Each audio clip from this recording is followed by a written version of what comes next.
Creamline nagising nang ma-upset ng Galleries ang Signal. Di nag-relax versus next led. Pero Signal, possible strategy lang na magpatalo sa Galleries.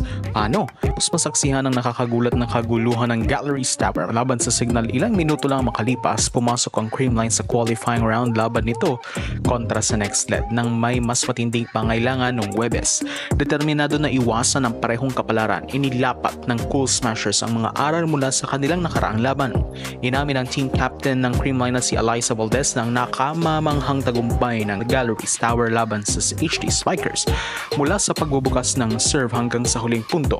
Ang upset ang nagtakda ng tono para sa 4-game qualifying round na nagpapatunay na walang koponan ng ligtas anuman ang seeding. Para kay Valdez at sa iba pang Creamline, ang pagsaksi sa isa sa mga pinakamalaking sorpresa ng liga ay nagpatibay sa katotohanan na ang bawat squad ay may kakayahang gumawa ng upset kapag nabigyan ng pagkakataon, lalo na sa pinakamataas na pusta. Higit pa sa nakamamanghang resulta ay piniliwanag ng 31-year-old outside hitter na ang koponan ay hinimok din ng bagong format kung saan ang mga natalong koponan sa qualifying round ay bumaba sa play-in phase. Doon, lalaban ang mga koponang iyon para sa huling dalawang quarterfinal spot, isang bagay na determinadong iwasan ng Creamline. With a win, Creamline kept itself in a strong position in the qualifying round, avoiding early danger and reinforcing its status as a title contender. Ngunit ang gulat na pagkatalo ng Signal sa Galleries Tower sa 2024 PVL All-Filipino Conference ay maring isang panalo in disguise.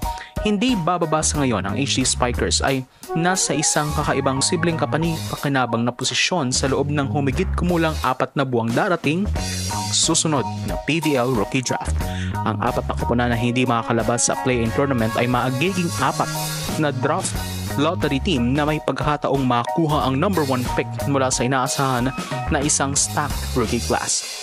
Ngayon, sa isang 3-team pool play, meron na ngayon 2/3 na pagkakataon para sa Signal na mapunta ang hindi bababa sa number 4 selection na isang player pool na maaring mahusay na magtampok sa mga tulad ni na UAAP MVPs Bella Belen at Angel Canino. Gayon din ang perennial best opposite spiker Eliza Solomon. Ngunit ang HD Spikers ba sa katunayan ay magtatangka sa isang maagang draft pick at bibitawan ang isang ikatlong pagkakataon upang maabot pa rin ang best of 3 quarterfinals sa tuling buhay ang kanilang pag-asa sa titulong ng komperensya? Sa kabilang banda, kung nagkaroon naman ng downside sa Galleries Tower na bawi ng isa sa pinakadakilang PVL upset sa liga sa kamakailang memorya, maaring ito lang. Ang pag-abot sa quarterfinals ay nagtanggal ng pagkakataon ng high risers na sumali sa draft lottery dahil sila ay magagarantiyahan ng hindi bababa sa isang top 8 finish ngayong conference. Matatanda ang ginamit nila ang kanilang number 3 pick sa inaugural draft noong nakarang taon para makuha ang serbisyo ng LaSalle setter/spiker na sa wakas ng Alas Pilipinas playmaker Julia Coronel. Sa nalalapit na stacked rookie pool, magagamit pa rin ang panig ni Lerma Hiron ang hindi bababa sa number 5 pick o lower come draft night. Sa ngayon, sa isang posisyon kung saan matatalo ang alinman sa farm fresh o carry sa best of 3 quarters, ay maaaring dalhin sila sa semifinals. Ang rookie draft ay ang pinakamaliit sa mga alalahanin ng Galleries Tower.